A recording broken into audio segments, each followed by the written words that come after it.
Welcome back to the HUD, everyone. I'm Zacharoni, and when Skullgirls were revealed, I really liked the character designs they got, like a circus performer with bicep arms for a hat, and later a big man in a huge trench coat with a saxophone sticking out of his back.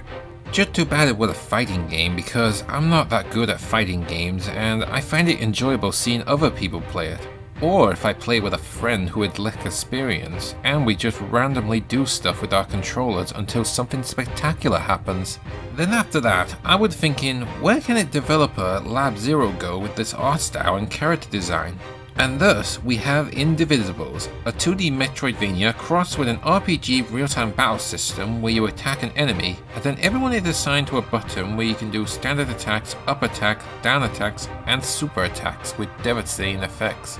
Now, I actually like this combat system because it's allowed me to combine attacks with impressive results, which makes it kinda like a fighting game without all the complex stuff about fighting games. And with 20 characters in the party, there are many possibilities of combos I can come up with. That being said though, while it's easy to play and you only start with a few buttons for attack commands, it starts to lose its steam where I can just use my preferred team and go to town on these mother dunkers. In fact, some of the grunts take a lot of hits, especially the smaller enemies. I mean, in the intro, Ajna took out 2 of the chow mein piranhas with a kick and a swing of her axe, while in game, it took a 200 hit combo to permanently devour them, making me want to hire a plumber or a hedgehog to get the job done against these little guys. However, they did mix it up when I visit the Iron Kingdom a second time, where my party takes damage when I use physical attacks, so I have to utilize characters with range attacks. But again, I still feel overpowered, and the later bosses are a cakewalk to go through. So I think they should have added a little depth to the battles, like maybe a rock paper scissors style where one character is weak against a certain type of enemy.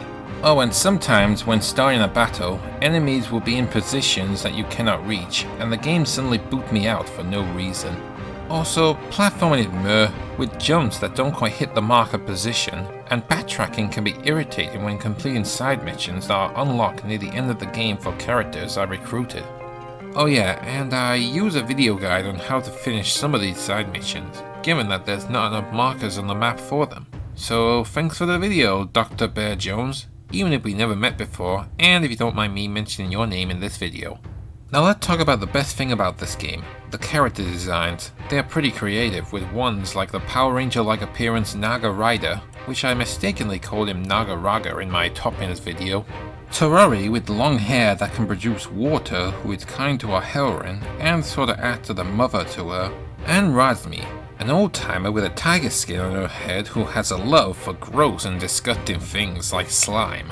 Also, Ajna, the main hero, is likable to root for with her confident and get-to-the-point attitude, and her demonic transformation mode is wicked to look at, which are the only full-motion cutscenes that are in the game aside from the intro.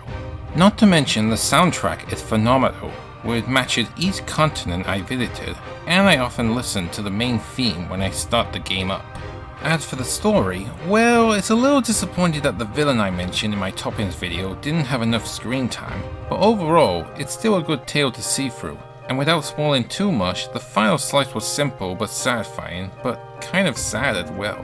It didn't end with a cliffhanger, but it made me think how are they gonna follow this up in the future.